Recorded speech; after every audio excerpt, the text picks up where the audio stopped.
Hər kəs özü-özünü hamıdan yaxşı bilir. Hər kəs özü-özünü hamıdan yaxşı bilir.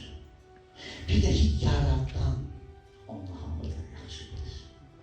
Fikir ver, əvvəlcə təklənək, sonra təklikdən yavaş-yavaş çıxmaq olacaq. Buna deyirlər Descartes qanunu. Yəni, burada ustalar var da bilirlər ki, mən nə deyirəm. Buna deyirlər Descartes qanunu. Descartes-in qanunu nə idi? Əvvəlcə sıfırla, sonra təzdən başlayın.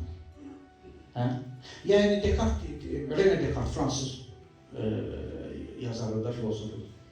René Descartes-in də qanunu var idi. Deyirdi ki, Descartes-a deyirlər ki, bu aləm var yoxsa yox, yoxdur. Bu adamlar var yoxdur, yoxdur.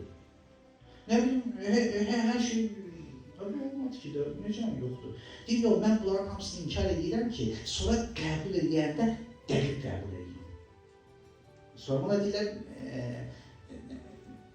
metodik şübhə, metodik şübhə.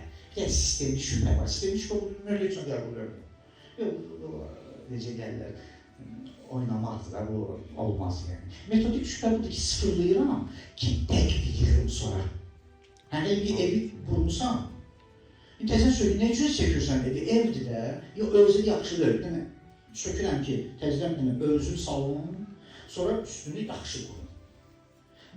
Bu, birlikdə də, mənəvi aləmdə də belə, bəzən hər şeyi dağıdırsan ki, təzdən yaxşı qurasan.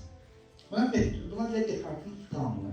Yəni, hər şeyi dağıdırdı, sıfırlayırdı. Mən heç nə bilmirəm, sonra deyil, bir dənə şey bilirəm. O bilsən nədir? O ki, dedi, var heç nə bilmirəm, bunu bilirəm ki. Qəşəng, bunda şübhə yoxdur. Bunu bilirəm ki, heç nə bilmirəm. Qəşəng, bunda şübhə yoxdur.